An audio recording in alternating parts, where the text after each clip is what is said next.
Hi, welcome to Signalling Failures with me, Chris McGrory, also known as the Signalling Guy on social media. When I set up the Signalling Guy, I had a lot of help from my brother-in-law, and that's the reason I've chosen the accident that I've chosen. My brother-in-law is a train driver.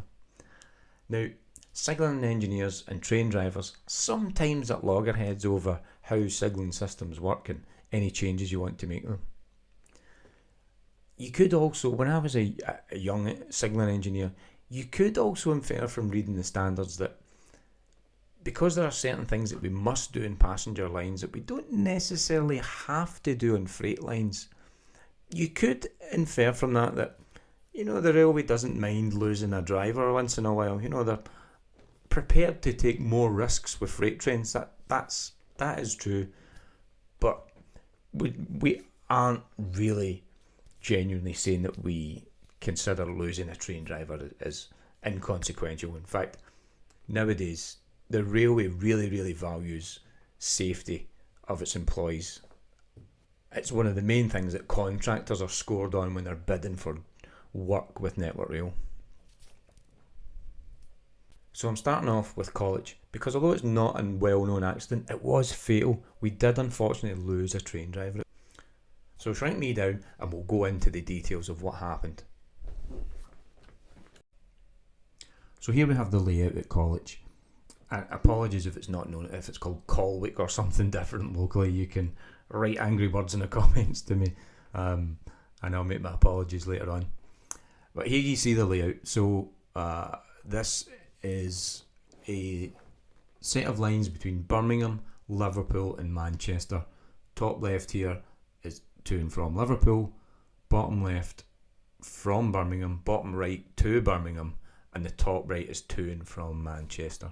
As you can see, handily annotated with the magic pen onto the diagram here.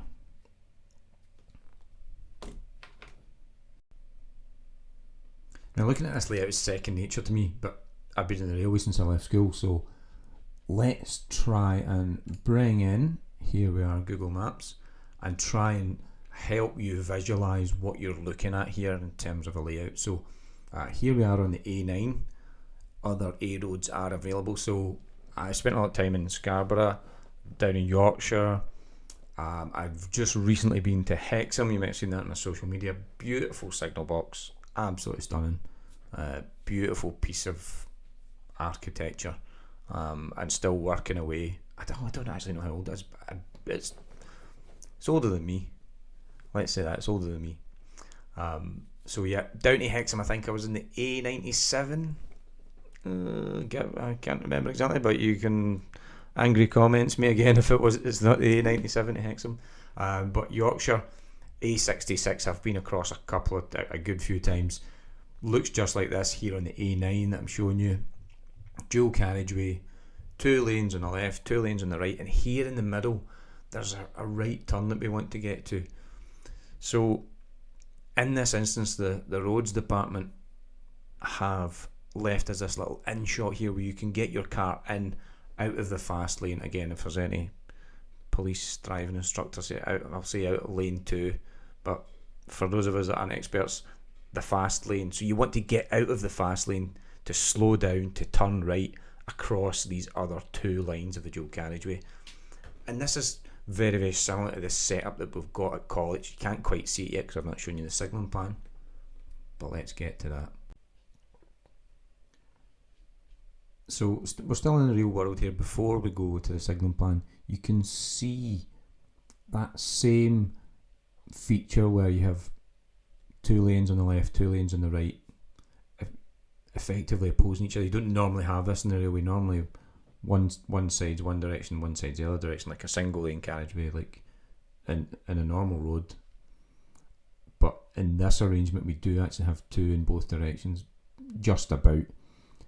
So you can see just here there's a footbridge here, and then there's what looks like a pipe bridge. I can't quite tell. There are obviously overhead line structures in this area, but this bit here is actually a signal, and at this point we have a signal here which serves the same kind of function.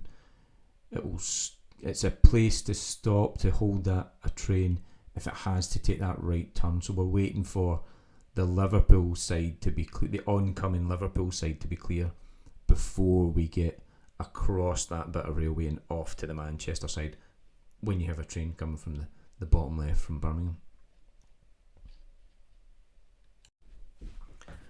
So junctions then is one of the places where your signalling engineers really going to earn their money. If you have a set of points, with maybe the exception of coming into a terminal station, most sets of points on the network, there is going to be a substantial decrease in the speed through the points compared to if you're going on the straight ahead route. And this is the case at Colwich. So you have a couple of options here, and this is where your signalling engineer starts to earn their money.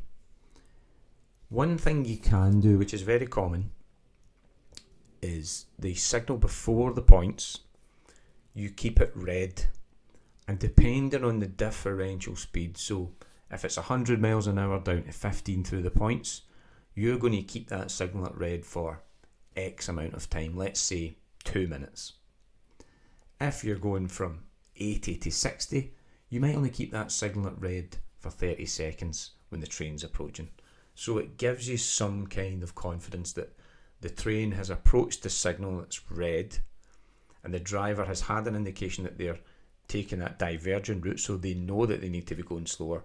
They've got the red signal, and with that you can be reasonably certain that the train isn't approaching a set of points which are diverging, and it's doing the full straight ahead route speed.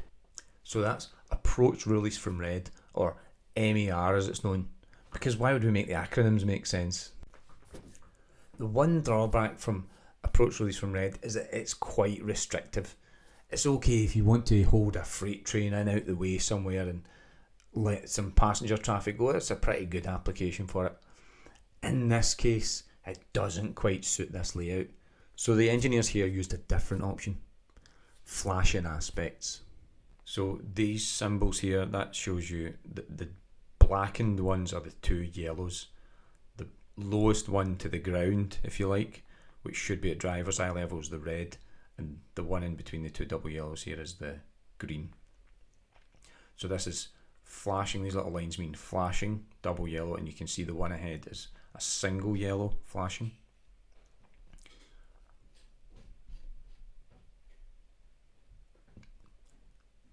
So what double yellow effectively means then is be prepared to find the next signal flashing single yellow, which means the one ahead of that is a steady yellow with a junction indicator. Now a junction indicator in this instance is a row of white lights either up at 45 degrees, horizontal, or down at 45 degrees, and those can go left and right. In this instance we are looking at position 1. For this is a left hand turn. Of course at Colwich we're looking at a right hand turn, which is a position 4 route indicator. So we'll look at the signalling plan now, and this is where it starts to get a little bit tricky and a little bit dangerous. The first thing I'll say is that you have just had a briefing from me on the rule book meaning of flashing yellows. The driver who was at fault, we'll say, for this accident never received a briefing on what flashing yellows meant. So parts of Colwich Junction are a good example of where you would use flashing yellows and where it's really effective. The reason you use it is because you've got a high speed line here. You've got 100 miles an hour on down fast, and the crossover here, as I said, I showed you in the Google picture, it's a long straightish crossover, and it's fit for 50 miles an hour. So the flashing aspects is a bit more of a gradual decrease in speeds, so that you're not coming right down to red, and it lets you get theoretically more trains on the same bit of railway because you're getting them not quite down to a stand, you're getting them through it as good a speed as you can get on the turnouts through your point work. So the DOT report tells us that the system was tested and it worked fine in August 1986. That's when it was ordered.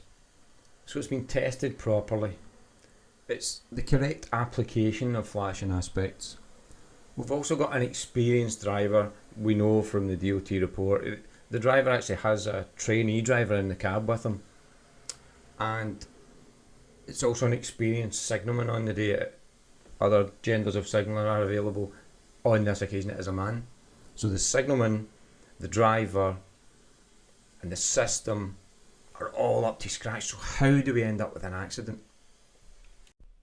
So I'll quickly show you now what's called Swiss cheese theory, or the Swiss cheese model. Now, if there's any statisticians out there or mathematicians, risk analysts watching this, you'll probably not be delighted with me showing this model. I think in proper statistical analysis, the Swiss cheese model is it's not really applicable, but it's a good way to understand a concept, I will say. And that concept, this is for all engineers, this is for any accident in any industry or walk of life almost. If you look at the accident and someone explains how it happened to you, there's never really one thing that goes wrong. So if you look at these layers in our Swiss cheese, so the red arrow, of course, represents a dangerous incident in a sort of timeline. So the end of the arrow getting through all the Swiss cheese, that's where your accident happened. And your layers of your Swiss cheese, in our example, as I've said, the driver is experienced. So it could be, each layer could be your procedures, your rules, your training processes for each member of staff. So was the signaller trained properly? Was the signaller experienced? And if you had a badly trained signaller who wasn't very experienced, those would be big holes in your Swiss cheese, and an easier opportunity for your holes to line up for the accident to happen. In our instance, that's not exactly what happened. So as I've said, the system was tested, it was a proper application of the system, the driver was experienced, the signaller was experienced, but obviously there are still gaps here. What happened on this day was that, now obviously these trains, these two services are timetabled not to arrive at the same time at the junction, but on this day, as we'll see, the Manchester train was running slightly late. And again, if you look at the layout here, that Manchester train, it's going to have to, we talked about the speed through the points, it is going to have to slow anyway. It is going to have to reduce speed to go through that curve. So the signaller on the day decided that as the Manchester train was late and the Manchester train would have to slow down anyway, there was no point slowing down the Liverpool Express, which was coming down the main line here. And if you look at it, that was the right decision to make. Operationally, that was the correct decision. So signallers' job is not just getting trains from A to B safely. Signallers also have to live while the railway's running, while you're going to and from work or going a jolly to the seaside, I hope. Signallers really are, outside of rails and signals, signallers are one of Network Rail's biggest assets, because they have to be thinking on their feet about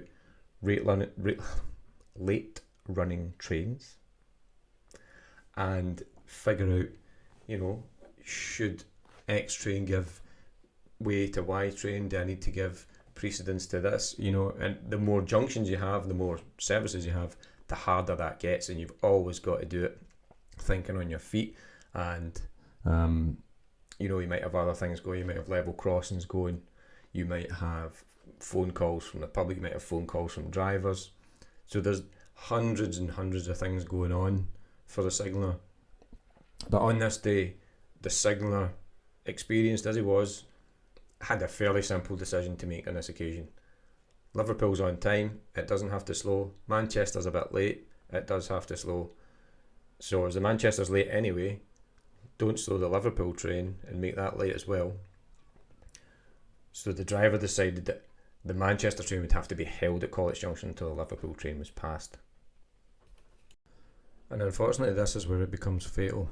So if we look at the signalling plan, you can see that the flashing sequence at 18 towards 23 was set up. So the signaller had decided to hold the Manchester train at signal 23. Correctly then, 18 was at single yellow, showing a junction route indicator in position 4. Let me scroll slightly back. 103 signal was flashing at single yellow, and 105 signal was flashing at double yellow. Now, unfortunately, as the driver approaches 105, he kind of makes the decision in his head that because 105 is flashing, it means that he is signalled all the way through the junction towards Stoke. Now, signal 23 was always at red. The aspect sequence was correct up to 23. And unfortunately, the driver making that assumption that he was signalled all the way through the junction led him to get kind of confused. So he sees an adequate flashing yellow sequence up to 24 points. But again, he thinks that's to take him right through 20 points and through to Stoke, but it's not. So as he approaches 23, and this is in his own words, as he approaches 23, he now thinks that he's on an approach release red. So as he's approaching 23, he's slowed down to go through 24 points, but he's not bringing his train to a stand. He's not obeying 23 signal. He's moving ahead in expectation that as he gets closer to 23, as he's experienced in other places, as we've said, that is a valid system that's in use, but it's not in use here, and you certainly don't mix them. So as he approaches 23, he expects as he gets closer, the timer winds down in his head. The timer's winding down as he approaches 23, and 23 is going to come off to a yellow, and he's going to pass through the junction. I think he says in the DOT report about 40 yards from the junction, he realises this signal isn't changing, I'm getting a bit too close, and he's also going too fast. So he attempts to apply the brakes, and there's a certain amount of debate about wheel slide. We'll talk about that in a minute. But obviously he doesn't make the signal, he doesn't stop at 23, and he sails right through, and he stops. The loco actually stops across the junction. Now, in some ways you can call this lucky, you can call this not. We'll look at the aftermath of the accident. We're not going to look at the pictures, we're going to look at the diagrams. I think since this was a fatal accident, it's maybe not quite appropriate to look at the pictures, but we can certainly look at the diagrams to get an idea of how badly it went wrong. But you could again say that we've got a little lucky here, and it's almost a layer of Swiss cheese that makes this accident not quite as bad as it could have been. Unfortunately, our Liverpool driver and his loco, again it was a man, is approaching at full line speed, 100 miles an hour to 20 points. The Manchester loco is straddling that junction, and they're going to sort of come together in a T point. Now, had the Manchester train rolled on a bit further, the Liverpool train might have come sideswiping through a carriage full of passengers, which could have been 40-50 people scattered across the railway. Unfortunately, because the two locos come together, the Manchester driver and his trainee jump clear because you can see what's about. They've got just enough time. It's a bit like movie stuff, isn't it? They've got just enough time to jump clear from the cab. But unfortunately, of course, the Liverpool driver is travelling much faster. You can see there's a slight curve here. Doesn't have any time to react to this, and it's the Liverpool driver who didn't make the mistake who's killed, unfortunately. But again, you can look back at this and say, had that loco come through the side of a carriage, it could have been much worse. But of course, that's no comfort to the Liverpool driver's family. So here it is. Here is the diagrammatical layout of the aftermath. You can see loco 86211 here, which was the Manchester loco, and the Liverpool loco, the times ended up in the 10 foot. You can see obviously there's quite a lot of concertina and of the carriages from the Liverpool train. Other than the loco, very little damage to the Manchester train. Some damage to some of the carriages, but overall you can see it's largely intact there. So you might be looking at this and thinking, well, you've made a lot of noise about Swiss cheese theory and various layers, but this is pretty simple. The driver just didn't obey the signals, and yeah, that was the basic cause of the accident. But the railway as a whole, the railway as a system, including the signalling engineers, have to look back at this and say, how can we prevent this happening again? How can we prevent one single simple error? When you look at it, when you think about it as a human, the driver made that assumption, and once that assumption was made, the accident was almost unpreventable, almost.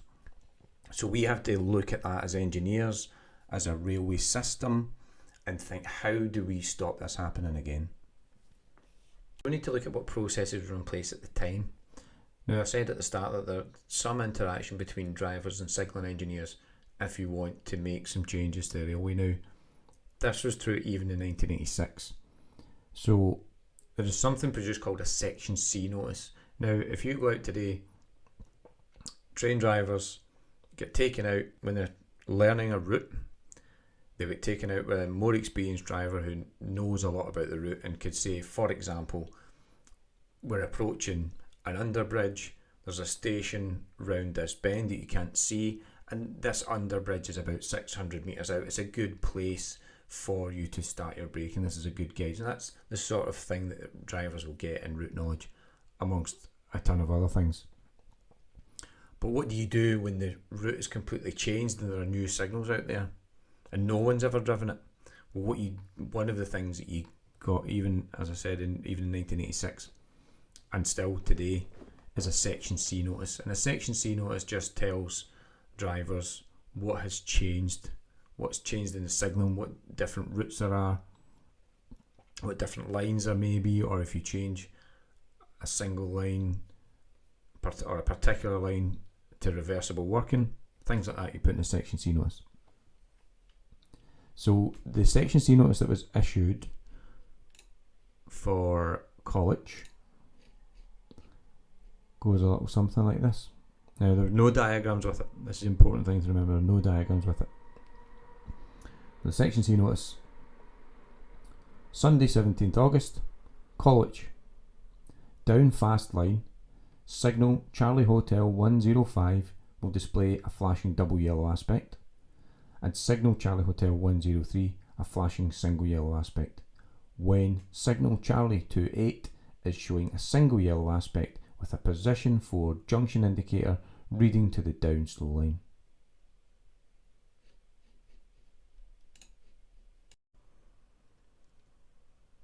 And the next portion in the DOT report is an important admission. Now, I think this is the driver made a mistake which killed one of his colleagues. But in this instance, there's a kind of an unwritten rule in the railway, maybe it is written somewhere, I don't know, that if you make a mistake, even if it costs money or it causes an accident, if you make a mistake, if it costs money or there's an accident, accountability is high in the railway, so you will be questioned about what went on. There's not really any doubt about that. But if you try and tell lies about it, if you try and dodge the truth, if you try and kind of give half a story and try and get yourself out of trouble, and you're found out later to be lying, then you're pretty much finished. Obviously if you do something grossly inappropriate, you're also finished. But if you make a genuine mistake and you're honest about it and you're upfront about it, then it gives the railway as a whole the opportunity to fix that. Because of that honesty, because of that frankness, we can pick out the real reasons why things went wrong. So in this instance, although this driver has unfortunately caused an accident which was fatal to one of his colleagues, he is honest enough to say that, and I'll quote verbatim from this, the driver agreed that he had signed for all three notices, so there were three versions of that Section C notice. He admitted that, although on the day of the accident was the first time he had travelled from the down fast to the down slow line, approaching Colwich with flashing yellow aspects, he had failed to read the notices regarding Colwich in Section C. He had looked at the front of the notices to check on temporary speed restrictions, but had not looked at sections B and C. And I think that is an important admission, because when you take that paragraph as a whole, you can see that there are a couple of things we can do better there. First of all, he signed for the notices, but he didn't read them. So there's no process in place for checking. I mean, these notices are important. You see what happens if you don't look at the notices. So there's no process in place to make sure that drivers are understanding their Section Cs. You can also see that the driver says it was the first time they had gone from the down fast to the down slow approaching with flashing yellow aspects. So there's unfamiliarity with that piece of layout. He's never been across that layout, and that added to the confusion. So what I'll do now is I'll ask you to think. I've shown you the Section C notice while I'm showing you the signalling plan. Again, there's no indication to me that the driver was shown the signalling plan or any signal sighting forms for changed signals. What I'd like you to do in this instance is put yourself in the shoes of that driver. I don't think that with that understanding that flashing yellow meant that you were going through the junction, I don't think that if he had read the Section C notice, I don't think it would have been enough to shift that assumption that he made on the approach to Colwich on that day. I just don't think it's detailed enough.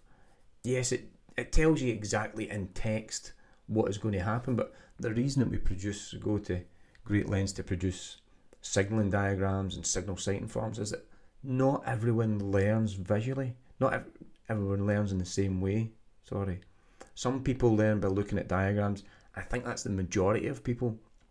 And some people would prefer, in fact, would gain a lot more from reading a Section C notice.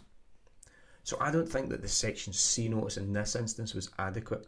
And the DOT makes that recommendation that the combination of the Section C notice and the instructions on flashing yellow that I read you earlier from the 70s were really not adequate enough to describe the situation. But because of that frankness from the driver that he didn't read them, we're able to know that actually that in itself was a problem. And again, the DOT report reflects on the fact that there are less drivers, supervisors, traction inspectors, I think they were called at the time, who would go around and be able to speak to drivers and say, have you read these notices? Have you actually read them? I know you've signed for them. Have you read them? Do you understand it? Do you know what you're going to see here? And that then leads us right into the recommendations from the DOT report. So as the report says, the failure of the driver to examine either of the notices, giving details of alterations, is inexcusable. But I consider that it also indicates, and I say I, this is the author of the report, the importance of motive power inspectors travelling in the cab to check the correct handling of locomotives by drivers, and that their knowledge of the road generally and signalling in particular is correct. Now this one is likely to set off a few of my railway colleagues in the comments. The reduction in the number of motive power inspectors as part of the general slimming down of the railway staff is, in my opinion, a retrograde step which can only lead to less sufficient supervision on vital safety matters. I won't say too much about the slimming down of railway staff. We are currently in a period of slimming down railway staff, I would say. And I think it's one of those cyclic things that when we try and keep costs down, we sometimes throw the baby out with the bathwater. I'll let you have a rant in the comments about that. I won't say any more other than generally, if you have less staff, you get less output, whatever that is. So the signalling fix, I'm very happy to report that was done the report was produced a few months afterwards, and by that time the signalling was already changed. Well done to the London Midland branch for fixing that right away. So I'll show you the signalling plan, and I'll read you from how they fixed it. The author says, I am glad to report that, following the accident, the London Midland region altered the signalling arrangement on the approach to College so that the flashing aspects at signals Charlie Hotel 105 and 103, back here, can only be displayed to a train approaching crossover number 24 on the down fast if signal Charlie Hotel 23, which was at red at the time of the accident, is showing a proceed. That is to say, you can't have a train approaching on the up main. The whole junction must be clear for that train before it comes from the down main onto the down main from the down slow. So by the time the report was produced, the signalling was altered so that this accident couldn't happen again. Which is great. That's good. There is a slight downside to this, and it's something which we'll cover in a different episode. There is a thing called flank protection. Now, what flank protection in this instance could have meant is that as our Liverpool train is approaching on the up main, we could have 25 points here set so that any train passing 23 signal would run onto the down main. So that, in that instance, that bit of flank protection would have prevented this accident.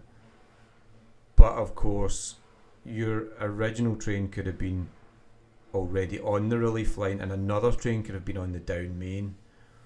So having 25 points set to divert to the down main doesn't really work. It's not really any safe. Okay, it prevents a head-on collision, but introduces a bit of a side swipe, so it's not really a viable solution. It's not something that you would do, and it's not something that they did here.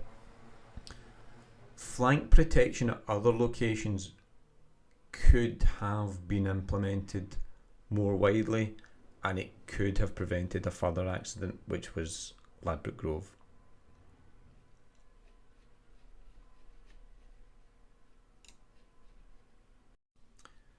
And so I'll give you the last recommendation from the report now before I move on to a bit more of a roundup about the processes and signalling design that stop this happening again. This one is for you train nuts out there. I'm sure some of you that are watching are really interested in the train operation side of things, and this is something I don't know much about, so I'm going to read you this verbatim from the DOT report, and I'm going to tell you what I've picked up reading between the lines. Although I've said that the driver was frank about not reading his section C notices, I think there's some suspicion in the report that he might have been going faster than he said he was as he was approaching that signal, because at the speed he said he was doing, at the distance he said he started braking, it seems to say that some tests carried out on similar units after the accident seem to suggest that the train should have stopped before it straddled the junction. Now, the driver was adamant about the speeds they were doing, so we can't really, there's no other evidence that suggests anything else happened other than the train didn't perform the way it should have on the day, and it didn't perform the way it performed in tests after the fact. But what does come into it is wheel slide protection. Again, this will be of interest to anyone that's a real train head. There are other witnesses at the scene. There are quite a lot of, quite happened just outside the box. There are quite a lot of people seem to be milling about and were willing to give evidence that they are pretty certain they know what wheel slip protection sounds like on a loco, and they heard it activate. The driver himself didn't say that he heard it activate. He wasn't sure whether it did or whether it didn't. Obviously, the loco was damaged after the accident, so it was impossible to tell exactly what had gone on, and there were no black boxes fitted. So it seems that wheel slide protection was another hole in the Swiss cheese. So I'll read you exactly from what the report says. It is impossible to determine to what extent the operation of wheel slide prevention equipment or any other factor reduced the efficiency of the braking. But there is no doubt that it was reduced to a certain extent. A full emergency application of the brakes is likely to introduce wheel slide even on dry rails, particularly if adhesion is reduced by any contaminant, and thus activate the wheel slide prevention equipment where fitted. Full emergency brake applications, particularly of passenger trains, are made extremely rarely and almost inevitably only when there is a true emergency. A very small distance may make all the difference as to whether an emergency develops into an accident or not. We know that it was the case at Colwich. And thus, with full emergency application of the brakes, I believe, this is the author of the report, that all brakes should be fully applied, even if wheel slide does occur and wheel flats are made on the wheels. I recommend, therefore, that consideration should be given to the fitting of equipment to automatically eliminate the operation of wheel slide prevention equipment in the event of an emergency brake application being made. So I don't know why this recommendation wasn't taken up, but I know that it wasn't. That's all I can tell you about that. So if you know more about that than me, get in touch, let me know in the comments, and we'll see if that was a reasonable decision to make, not to change wheel slide application. But it does seem, and it's borne out in the tests that were done, that if the wheel slide protection hadn't engaged, and the witnesses say it did, that this train would have stopped before it straddled the junction. So an interesting one as to why it wasn't applied. Again, I can tell you that without thinking about it really too much or looking at it, my assumption about flank protection not being applied is that it would have been too expensive. And again, you look at the Colwich Junction and you say, well, we couldn't really have applied flank protection there. Certainly, I think people would have been advocating it at the time, but other people would have cited the cost of applying it, from Land's End to John O'Groats as excessive and not comparable with the risk. I suppose that if you were on that side of the fence, you would say, well, if this driver had just obeyed the signals, then we wouldn't have needed flank protection. But again, not in this instance, but in other instances, it would have mitigated the after effects, the consequence of what happened. So what else do signalling engineers do for you then to prevent this happening again? Well, I can tell you that if you design a new signalling system and it's got flashing yellows in it, you will be very heavily scrutinised over how you have applied that. Does it allow your train to go all the way through the junction as was the expectation? Is there a potential that you're setting a trap for a driver not to understand it, even if you produced a Section C notice?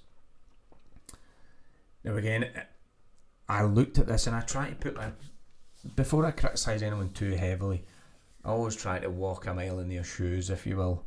As Billy Connolly says, you'll be a mile away and you have my shoes on.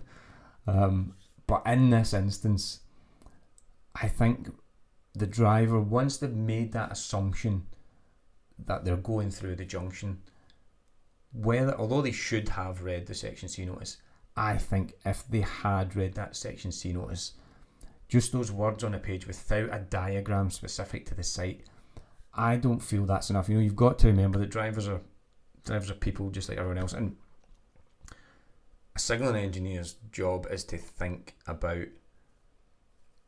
people in their system as the weakest point. We've invented 101 different either bits of equipment or systems or different ways of mitigating against people, because people are rubbish. People make tons of mistakes. Even the signalling engineers ourselves, You know, the way we produce design, the way we test design, the way we install design, we install the design signalling equipment. It all takes account of the fact that we assume that the people doing it have made a mistake, and we have systems in place to pick them out. So we even in a signalling design, we even consider ourselves as the most fallible part of the system when we're introducing it. So to hope that a driver reading a section C notice would be enough to figure out that complicated junction layout with that little in-shot, that little relief line, without any diagrammatical explanation of it, I think is a bit of a stretch. And again, it was good that the driver was honest enough to say, look, I didn't even read that. So the railway as a whole failed both those drivers and the passengers in not having systems in place to make sure not to think, oh, we've got some system, we've got the section C system, so yeah, we think drivers understand our new layouts. No, we need to know, we need to have a system where we know that the driver understands the layout before we just take the chance and kind of think that it's okay. So yeah, if you produce a signalling design with flashing yellows in it, you will be heavily scrutinised by other signalling experts who also do not have a vested interest in you getting it over the line, which is a really good way of doing it. You also be expected to produce aspect sequence charts, so those can also be a line drawing on your signalling plan which shows what aspects are going to come up. So very clearly you signalling engineers, and you can pass that on to drivers reps to show what aspects are proposed, because you have to produce that before it even gets signed off. So there will be a point where the drivers look at your signalling plan from a drivability point of view, and they'll say, I've looked at your aspect sequence and I think it's a bit of a trap. And you have to then work out how you're going to improve that and how you're not going to produce another Colwich. So we've got a couple of layers there. One thing I think we're doing really well is in signal sighting. So if you introduce a new signal, or you take the appearance of a signal and change it, so let's say, for example, signal 18 at Colwich didn't have a route indicator, it was just a straight ahead signal, and I wanted to make it into that flashing yellow, I'd have to produce a signal sighting form, and that form will tell you the layout of the signal, tell you where it is. It will show you that I'm adding on to it that junction route indicator, and then I'll have to produce signal sighting forms for the other signals showing that they are now going to produce a flashing aspect. And what you have to do is you have to get together what's called a sighting committee, and the sighting committee is normally chaired by someone who is on the infrastructure or signalling side, but is mostly attended by drivers, and the drivers will look at the physical appearance of that signal, how it's going to appear on the line, and before you get to build that signal and change that system, you have to get sign off from the drivers.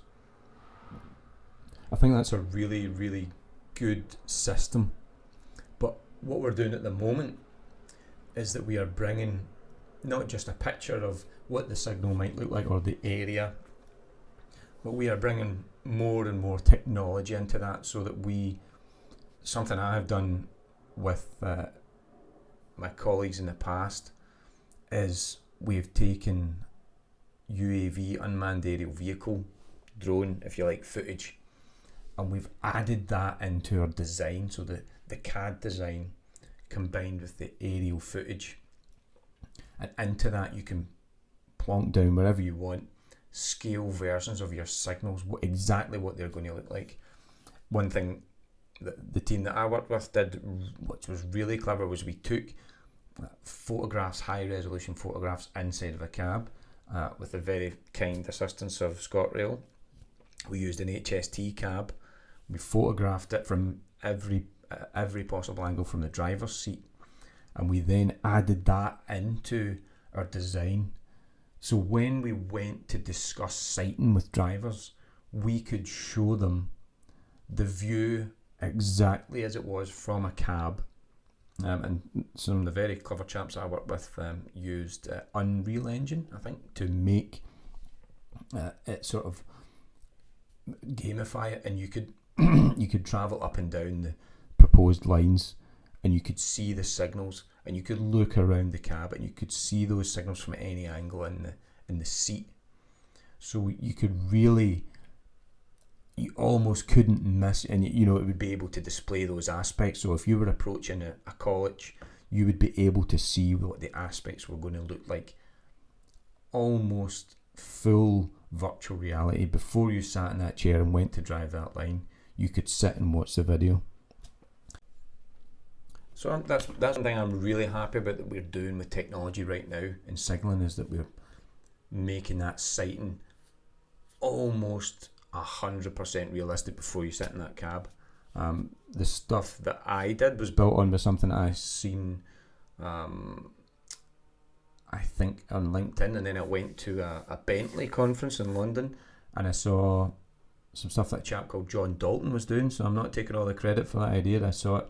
Obviously, there is another company that was doing that previously. It looked a little pixelated and a little clunky to me. I wouldn't mention them by name, but for me, the virtual reality they were doing, my understanding is there was quite a high cost associated with it. Although it was a really good concept, it didn't include those UAV footages of the actual site. So the trees that you're looking at along the side of the railway are the trees that are actually there.